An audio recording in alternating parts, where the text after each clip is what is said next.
I Karino had say Hameta because high of a BCC high in the Rogi Tang of the Mipno boring with the winning side Tam and Tam and Napongas are abroad. The Karino high is a Kunjabati. But then also I why Karade just sentence of Manila. Number one, Ningol chakaubagi festival city actually married women in thauramda thauramda nupi kambugi akoi servicing is nate aina Kunjabati magina adu also organization na Young Manipuri Council Assam high organization sina Ningol chakaubagi Kodina festival se pangthokpanina lesabi ona mawde ona punomak invite tawjabani and starts in the population so big way the works over there but Manipur mainly merit we mainly the Mabdi as in Ningol chakaubagi one city aduga among the way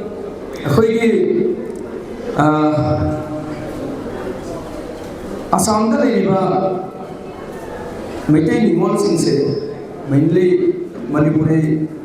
lesabi or Mo crime yang thoi ado crime sinse thok talaba masa na su section ba thok dai aduga akhoi gi manak taliba organization sin su yamna loi toina pau pi ba dai natradi hayin crime do over oi daga solution provide su yamna wa ban aduna asili haini ki YMCA Young Manipuri Council of Assam living a Ningol Singhi, Lupi Sing, Mau, like Sabi, Moi, crime, talk about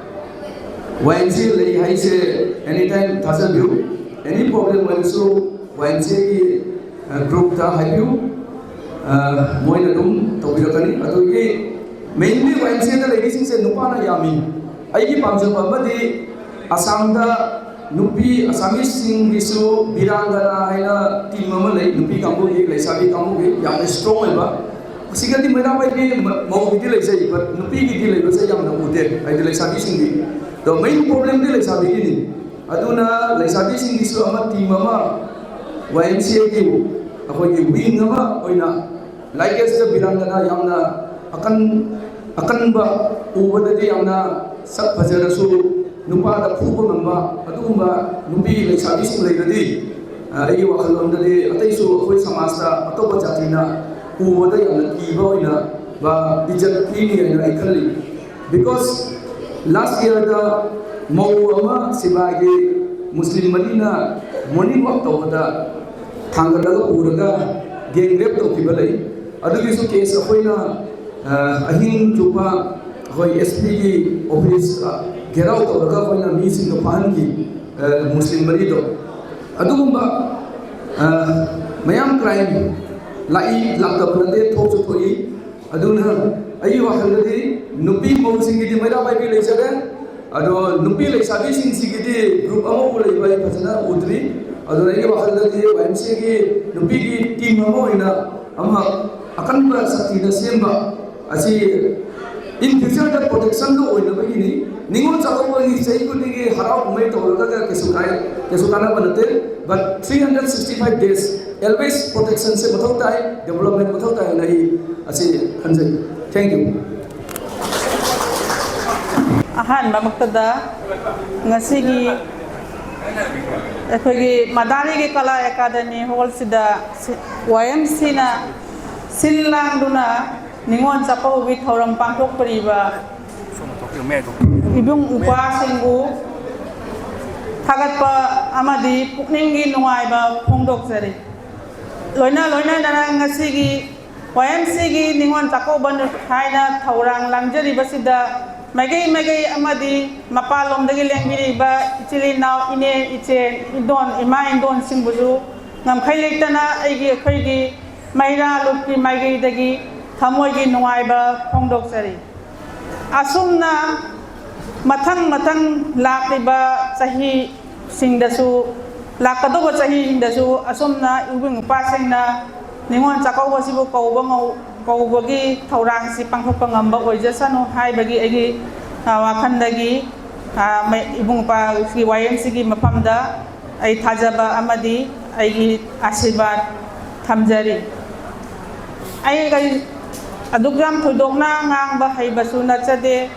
ꯑꯗꯨꯕꯨ ꯑꯩꯈꯣꯏꯅ ꯉꯁꯤ ꯃꯩꯔꯥꯂꯨꯞ ꯌꯥꯎꯔꯛꯄ ꯃꯧ ꯑꯣꯏꯔꯕ ꯃꯇꯨꯡꯗꯒꯤ ꯃꯩꯔꯥꯂꯨꯞ ꯌꯥꯎꯔꯛꯄꯗ ꯑꯩꯈꯣꯏ ꯑꯗꯨꯝ ꯏꯃꯥ ꯏꯟꯗꯣꯟ ꯏꯆꯤꯜ ꯏꯅꯥꯎ ꯏꯆꯦꯁꯤꯡꯒꯤ ꯃꯇꯨꯡ ꯏꯟꯅ ꯆꯠꯆꯔꯛꯄꯇꯅꯤ ꯉꯁꯤꯗꯤ ꯑꯩꯈꯣꯏꯁꯨ ꯈꯨꯟꯖꯥꯁꯤꯒꯤ ꯃꯩꯔꯥꯁꯤꯒꯤ ꯃꯀꯣꯛ ꯃꯔꯨ ꯍꯥꯏꯗꯨꯅ ꯄꯨꯅ ꯆꯠꯄꯁꯤꯗ ꯃꯤꯃꯥꯡ ꯊꯣꯛꯅ ꯋꯥꯍꯩ 5-10 ꯉꯥꯡꯖꯕ ꯉꯝꯖꯕ ꯑꯃꯗꯤ ꯈꯨꯗꯣꯡꯆꯥꯕ ꯄꯤꯖꯕꯁꯤ ꯑꯩꯒꯤ ꯌꯥꯝꯅ ꯂꯥꯏꯕꯛ ꯐꯕꯅꯤ ꯍꯥꯏꯅ ꯂꯧꯖꯩ ꯑꯗꯨꯒ ꯑꯩ ꯑꯇꯩ ꯊꯣꯏꯗꯣꯛꯄꯗꯤ ꯍꯥꯏꯖꯔꯔꯣꯏ ꯑꯩꯅ ꯍꯥꯏꯖꯅꯤꯡꯕ ꯈꯔꯗꯤ ꯑꯩꯈꯣꯏꯒꯤ ꯉꯍꯥꯟ ꯍꯧꯈꯤꯕ ꯍꯥꯏꯂꯥꯀꯥꯟꯗꯤ ꯗꯤꯁꯇ꯭ꯔꯤꯛꯇ ꯃꯅꯤꯄꯨꯔꯤ ꯑꯣꯇꯣꯅꯣꯃꯁ ꯀꯥꯎꯟꯁꯤꯜ ꯗꯤꯃꯥꯟ ꯀꯣꯑꯣꯔꯗꯤꯅꯦꯁꯟ ꯀꯣꯃꯤꯇꯤꯅ ꯁꯤꯜ ꯂꯥꯡꯗꯨꯅ ꯑꯩꯈꯣꯏꯒꯤ ꯃꯩꯔꯥꯂꯨꯞꯇꯒꯤ ꯃꯥꯏꯀꯩꯗꯒꯤ ꯏꯆꯤꯜ ꯏꯅꯥꯎꯁꯤꯡ ꯂꯦꯡꯕꯤꯔꯛꯄꯗꯣ ꯑꯩꯒꯤ ꯌꯥꯝꯅ ꯊꯃꯣꯏꯗ ꯅꯨꯡꯉꯥꯏꯇꯕ ꯐꯥꯎꯖꯈꯤ ꯃꯔꯝꯗꯤ ꯈꯨꯟꯖꯥ ꯀꯌꯥꯗꯒꯤ ꯏꯃꯥ ꯏꯟꯗꯣꯟ ꯌꯥꯝꯅ ꯃꯁꯤꯡ ꯂꯤꯛꯅ ꯀꯥꯔꯛꯈꯤ ꯑꯩꯈꯣꯏ ꯖꯥꯔꯤꯕꯣꯟ ꯍꯥꯏꯕꯁꯤꯗꯤ ꯃꯩꯇꯩꯅ ꯃꯄꯨꯡ ꯑꯣꯏꯅ ꯇꯥꯔꯕ ꯈꯨꯟꯖꯥꯅꯤ ꯑꯗꯨ ꯃꯐꯝ ꯑꯁꯤꯗ ꯑꯩꯈꯣꯏꯅ ꯀꯥꯔꯛꯂꯤꯕꯗꯣ ꯑꯣꯏꯊꯣꯛꯇꯕ ꯇꯧꯗꯕ ꯊꯥꯖꯗꯕ ꯍꯥꯏꯗꯤ ꯈꯨꯇꯤꯟ ꯑꯃ ꯑꯣꯏꯅ ꯇꯤꯟꯈ꯭ꯔꯦ ꯑꯗꯨꯅ ꯑꯃꯨꯛꯁꯨ ꯏꯄꯥꯁꯤꯡꯅ ꯁꯨꯝ ꯃꯥꯡꯗ ꯇꯥꯛꯄꯤꯈ꯭ꯔꯦ ꯃꯊꯪꯒꯤ ꯑꯆꯧꯕ ꯑꯩꯈꯣꯏꯒꯤ ꯄ꯭ꯔꯣꯒ꯭ꯔꯥꯝ ꯑꯃ ꯊꯣꯛꯂꯛꯄꯗ ꯈꯨꯟꯖꯥ ꯈꯨꯗꯤꯡꯃꯛꯇꯒꯤ ꯏꯃꯥ ꯏꯟꯗꯣꯟꯁꯤꯡꯅ ꯃꯥꯡꯑꯣꯏꯅꯅ ꯍꯥꯏꯗꯤ ꯑꯩꯈꯣꯏꯒꯤ ꯇꯨꯡꯗ ꯍꯧꯔꯛꯀꯗꯕ ꯏꯆꯥ ꯏꯅꯥꯎꯁꯤꯡꯁꯤꯅ ꯏꯆꯥꯁꯤꯡꯁꯤꯅ ꯇꯨꯡꯒꯤ ꯖꯦꯅꯦꯔꯦꯁꯟꯒꯤꯗꯃꯛꯇ ꯑꯩꯈꯣꯏꯅ ꯀꯔꯤ ꯇꯧꯐꯝ ꯊꯣꯛꯄꯒꯦ ꯍꯥꯏꯕꯗꯣ ꯑꯩꯈꯣꯏꯒꯤ ꯏꯃꯥ ꯏꯟꯗꯣꯟꯒꯤ ꯃꯥꯏꯀꯩꯗꯒꯤ ꯆꯥꯎꯔꯕ ꯑꯩꯈꯣꯏꯒꯤ ꯈꯨꯠ ꯑꯃ ꯂꯩ ꯍꯥꯏꯕꯁꯦ ꯏꯃꯥ ꯏꯟꯗꯣꯟꯁꯤꯡꯅ ꯃꯁꯤꯒꯤ ꯊꯥꯖꯕ ꯊꯝꯕꯤꯕ ꯑꯃꯗꯤ ꯄꯥꯡꯒꯟ ꯊꯣꯛꯄꯤꯕ ꯍꯥꯏꯕꯁꯤꯒꯤ ꯑꯩ ꯊꯥꯖꯕ ꯊꯝꯖꯔꯤ ꯃꯔꯝꯗꯤ ꯀꯔꯤꯒꯤꯅꯣ ꯍꯥꯏꯕꯗ ꯉꯁꯤ ꯑꯩꯈꯣꯏꯒꯤ ꯌꯥꯝꯅ ꯄꯤꯛꯂꯕ ꯃꯩꯔꯥꯂꯨꯞꯁꯦ ꯒꯣꯔꯤꯐꯥꯔ ꯖꯂꯥꯝꯄꯨꯔ ꯋꯥꯡꯈꯩ ꯂꯩꯀꯥꯏ ꯍꯥꯏꯔꯤꯕꯁꯤ ꯍꯥꯟꯅꯗꯤ ꯈꯨꯟꯖꯥ ꯑꯃꯃꯝꯗ ꯇꯣꯉꯥꯟ ꯇꯣꯉꯥꯟꯕ ꯃꯩꯔꯥꯂꯨꯞ ꯑꯣꯏꯔꯝꯃꯤ ꯍꯧꯖꯤꯛꯇꯤ ꯑꯄꯨꯟꯕ ꯑꯣꯏꯅ ꯑꯣꯏꯁꯜꯂꯦ ꯃꯔꯝꯗꯤ ꯃꯤ ꯂꯩꯔꯛꯇꯕꯅ ꯃꯤꯁꯤꯡꯁꯦ ꯂꯤꯛꯊꯔꯛꯄꯅ ꯑꯃꯗꯤ ꯊꯧꯅꯥ ꯐꯕ ꯊꯧꯅꯥ ꯊꯣꯛꯄ ꯏꯃꯥ ꯏꯟꯗꯣꯟ ꯏꯆꯤꯜ ꯏꯅꯥꯎꯁꯤꯡ ꯋꯥꯠꯊꯔꯛꯄꯅ ꯃꯇꯝ ꯑꯃꯗ ꯑꯩꯈꯣꯏꯒꯤ ꯖꯥꯔꯤꯕꯣꯟ ꯃꯩꯔꯥꯂꯨꯞ ꯏꯃꯥ ꯕꯤꯃꯣꯂꯥ ꯑꯣꯏꯅ ꯆꯠꯂꯤꯉꯩ ꯃꯇꯝꯗ ꯃꯈꯣꯏ ꯃꯇꯨꯡ ꯏꯟꯅ ꯑꯩꯈꯣꯏꯅ ꯆꯠꯂꯝꯕꯁꯦ ꯑꯩꯈꯣꯏꯗꯤ ꯇꯨꯡ ꯏꯟꯅ ꯆꯠꯆꯕꯇꯅꯤ ꯑꯗꯨꯕꯨ ꯑꯗꯨꯛ ꯌꯥꯝꯕ ꯀꯩꯅꯣꯗꯤ ꯈꯪꯉꯦ ꯑꯗꯨ ꯏꯃꯥ ꯕꯤꯃꯣꯂꯥꯒꯨꯝꯕ ꯊꯧꯅꯥ ꯂꯩꯕꯤ ꯏꯃꯥꯁꯤꯡꯁꯤꯅ ꯇꯧꯔꯝꯂꯤꯕ ꯊꯕꯛꯁꯤꯡꯁꯦ ꯃꯌꯥꯝ ꯏꯆꯤꯜ ꯏꯅꯥꯎꯁꯤꯡꯅꯁꯨ ꯃꯗꯨꯕꯨ ꯅꯤꯡꯁꯤꯡꯕꯤꯌꯨ ꯑꯃꯗꯤ ꯏꯃꯥ ꯍꯣꯏꯒꯤ ꯇꯨꯡ ꯏꯟꯅꯕ ꯉꯝꯅꯕꯁꯨ ꯍꯣꯠꯅꯕꯤꯌꯨ ꯍꯥꯏꯕꯗꯤ ꯑꯩꯈꯣꯏꯒꯤ ꯈꯨꯟꯖꯥꯗ ꯊꯣꯛꯈꯤꯕ ꯊꯧꯗꯣꯛ ꯋꯥꯊꯣꯛ ꯈꯔꯗ ꯑꯩꯈꯣꯏꯅ ꯄ꯭ꯔꯃꯥꯟ ꯆꯞ ꯆꯥꯅ ꯐꯪꯖꯕ ꯊꯕꯛ ꯈꯔ ꯂꯩꯖꯈ꯭ꯔꯦ ꯃꯀꯣꯛ ꯄꯥꯟꯗꯕ ꯃꯨꯁꯂꯤꯝꯁꯤꯡꯅ ꯑꯩꯈꯣꯏꯒꯤ ꯂꯧꯁꯟꯗꯒꯤ ꯇꯧꯔꯝꯕ ꯑꯩꯈꯣꯏꯒꯤ ꯆꯠꯂꯤꯕ ꯃꯦꯟ ꯁꯣꯔꯣꯛꯇꯨꯒꯤ ꯃꯅꯥꯛꯇ ꯊꯣꯡꯗꯨꯒꯤ ꯃꯅꯥꯛꯇ ꯑꯦꯟꯗꯤꯕꯥꯟ ꯊꯤꯡꯗꯨꯅ ꯊꯣꯟꯖꯟꯗꯒꯤ ꯍꯣꯠꯅꯔꯝꯕ ꯑꯗꯨ ꯑꯩꯈꯣꯏꯅ ꯃꯥꯌꯣꯛꯅꯈꯤꯕ ꯑꯍꯤꯡ ꯅꯣꯡꯖꯥꯏ ꯈꯪꯗꯅ ꯅꯣꯡꯖꯨ ꯅꯨꯡꯁꯥ ꯈꯪꯗꯅ ꯕꯥꯔꯣ ꯌꯦꯛ ꯈꯪꯗꯅ ꯑꯩꯈꯣꯏ ꯅꯨꯄꯤ ꯈꯔ ꯊꯣꯛꯑꯒ ꯍꯣꯠꯅꯈꯤꯕ ꯃꯗꯨꯅ ꯑꯩꯈꯣꯏꯒꯤ ꯅꯨꯄꯤ ꯑꯩꯈꯣꯏꯒꯤ ꯃꯩꯔꯥꯂꯨꯞ ꯑꯩꯈꯣꯏꯒꯤ ꯑꯀꯟꯕ ꯁꯛꯇꯤꯅꯤ ꯍꯥꯏꯕꯁꯦ ꯄꯥꯡꯒꯜꯅꯤ ꯍꯥꯏꯕꯁꯦ ꯑꯩ ꯆꯞ ꯆꯥꯅ ꯊꯥꯖꯕ ꯊꯝꯖꯔꯤ ꯑꯗꯨꯝꯅ ꯑꯩꯅ ꯉꯁꯤ ꯍꯥꯏꯖꯅꯤꯡꯉꯤ ꯈꯨꯟꯖꯥꯗꯒꯤ ꯂꯦꯡꯖꯔꯛꯂꯤꯕ ꯏꯆꯤꯜ ꯏꯅꯥꯎꯁꯤꯡꯅ ꯏꯃꯥ ꯏꯟꯗꯣꯟꯁꯤꯡꯅ ꯇꯨꯡꯗ ꯍꯧꯔꯛꯂꯤꯕ ꯍꯧꯖꯤꯛ ꯍꯧꯔꯛꯂꯤꯕ ꯃꯧ ꯅꯍꯥꯁꯤꯡ ꯏꯆꯦ ꯏꯅꯥꯎꯁꯤꯡꯗ ꯃꯁꯤꯒꯤ ꯄꯔꯥꯁꯤ ꯇꯝꯕꯤꯗꯨꯅ ꯀꯔꯝꯍꯥꯏꯅ ꯑꯩꯈꯣꯏ ꯄꯥꯡꯒꯟ ꯊꯣꯛꯅ ꯃꯤꯃꯥꯡ ꯊꯣꯛꯅ ꯑꯩꯈꯣꯏ ꯌꯨꯅꯤꯇꯤ ꯑꯃꯠꯇ ꯑꯣꯏꯅ ꯍꯤꯡꯅ ꯂꯩꯒꯅꯤ ꯍꯥꯏꯕꯁꯤ ꯑꯁꯤꯝꯇꯪ ꯑꯝꯇꯪ ꯍꯧꯔꯛꯂꯤꯕ ꯏꯆꯤꯜ ꯏꯅꯥꯎꯁꯤꯡꯗ ꯈꯨꯟꯖꯥ ꯈꯨꯗꯤꯡꯃꯛꯇꯒꯤ ꯃꯩꯔꯥꯁꯤ ꯑꯃꯨꯛꯇꯪ ꯃꯄꯥꯡꯒꯜ ꯀꯟꯍꯟꯕꯤꯌꯨ ꯍꯥꯏꯅ ꯍꯥꯏꯕꯁꯤ ꯑꯃꯗꯤ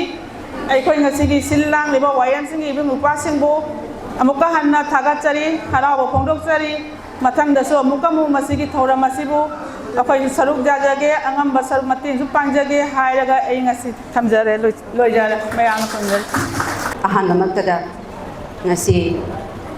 ꯋꯥꯛꯆꯤꯡꯒꯤ ꯃꯔꯤꯅꯤ ꯄꯥꯟꯕ ꯊꯥꯡꯖ ꯅꯨꯃꯤꯠꯀꯤ ꯌꯥꯏꯐꯔꯕ ꯅꯨꯃꯤꯠꯀ ꯃꯔꯤ ꯂꯩꯅꯅ ꯅꯤꯡꯒꯣꯜ ꯆꯥꯛꯀꯧꯕꯒꯤ ꯊꯧꯔꯝꯁꯤꯕꯨ ꯃꯄꯨꯡ ꯐꯥꯍꯟꯕꯤꯅꯕ ꯂꯦꯡꯕꯤꯔꯛꯂꯤꯕꯤ ꯏꯃꯥ ꯏꯟꯗꯣꯜ ꯏꯆꯦ ꯏꯆꯜ ꯏꯕꯨꯡ ꯏꯄ꯭ꯋꯥꯁꯤꯡ ꯃꯔꯨꯑꯣꯏꯅ ꯉꯁꯤꯒꯤ ꯊꯧꯔꯝꯁꯤꯕꯨ ꯃꯄꯨꯡ ꯐꯥꯅꯕ ꯄꯥꯡꯊꯣꯛꯄꯗ ꯊꯋꯥꯏ ꯍꯥꯞꯄꯤꯔꯤꯕ ꯌꯪ ꯃꯅꯤꯄꯨꯔꯤ ꯀꯥꯎꯟꯁꯤꯜ ꯑꯁꯥꯝꯒꯤ ꯊꯧꯄꯨꯕꯁꯤꯡ ꯏꯆꯥꯁꯤꯡ ꯈꯨꯗꯤꯡꯃꯛꯄꯨ ꯑꯩꯍꯥꯛꯅ ꯏꯀꯥꯏ ꯈꯨꯝꯅꯕ ꯎꯠꯆꯔꯤ ꯅꯨꯡꯁꯤꯕ ꯐꯣꯡꯗꯣꯛꯆꯔꯤ ꯑꯗꯨꯒ ꯂꯣꯏꯅꯅ ꯅꯤꯡꯒꯣꯜ ꯆꯥꯛꯀꯧꯕꯒꯤ ꯌꯥꯏꯐ ꯄꯥꯎꯖꯦꯜ ꯄꯤꯖꯔꯤ ꯉꯁꯤꯒꯤ ꯅꯨꯃꯤꯠ ꯑꯁꯤ ꯇꯁꯦꯡꯅ ningol khudingmakki yamna nungaiba thamoida mathum marang hauba adugumba numitni haibasi mayam punamaktasu khangnaraba wafamni taibang mapuna sembada khenaba mayam ama lei kanagumbana mabung maupa leite kanagumbana machan mache leite kanagumbana mabung maupa leiragasu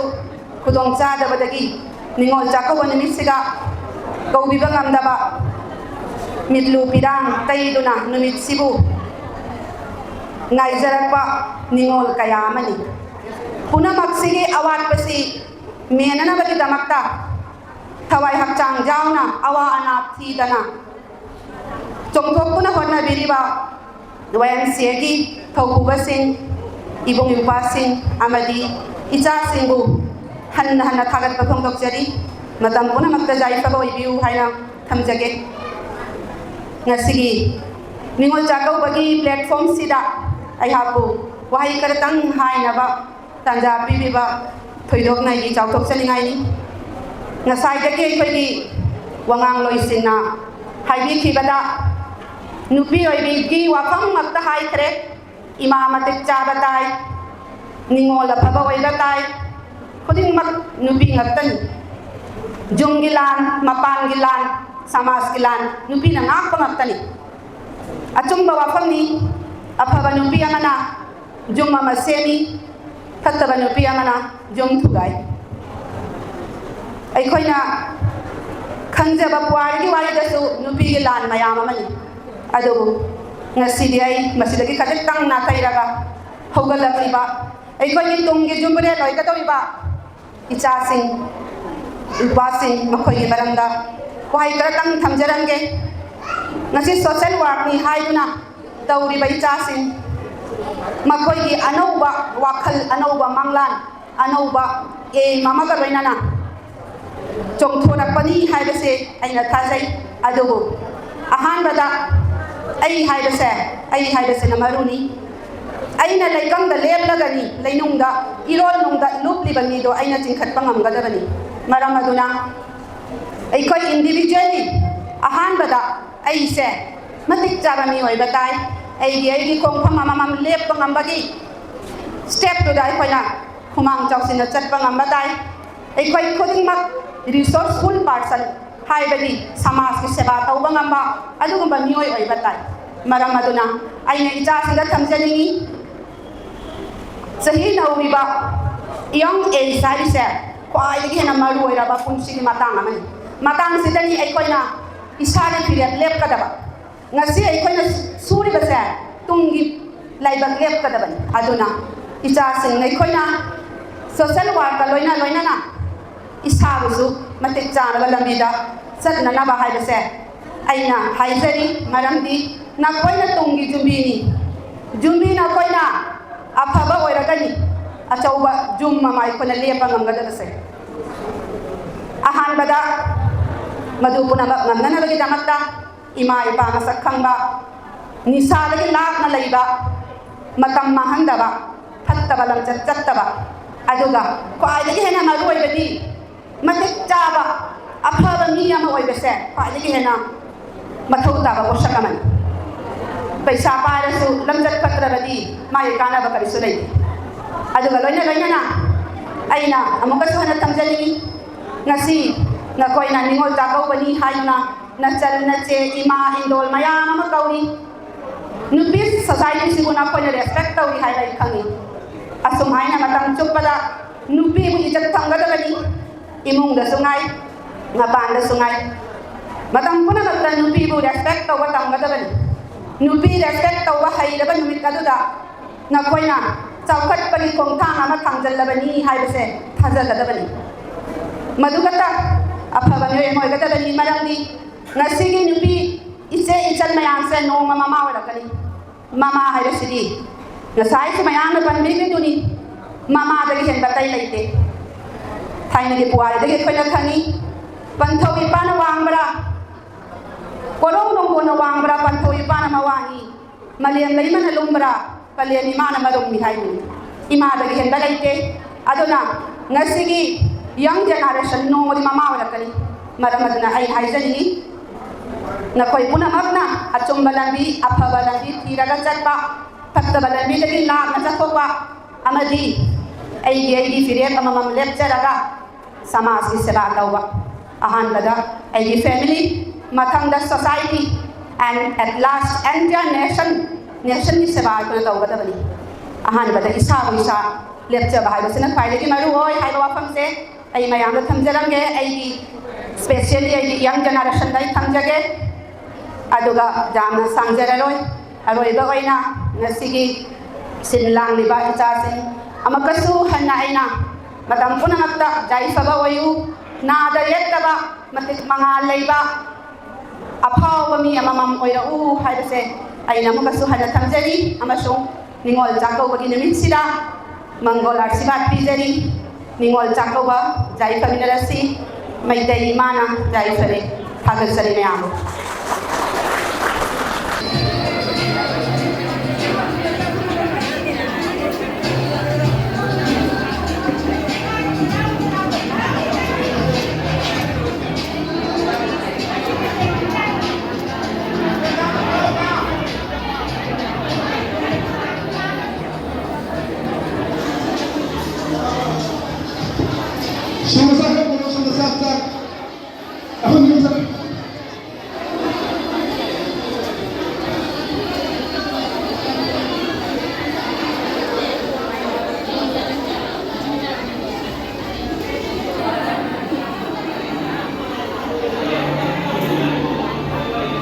Terima kasih orang Pino. Apa ini? Dalam ini mana? Apa ini? Dalam pengetahuan dia. Apa ini? Tim ada sudah jadi. Apa baru sudah jadi.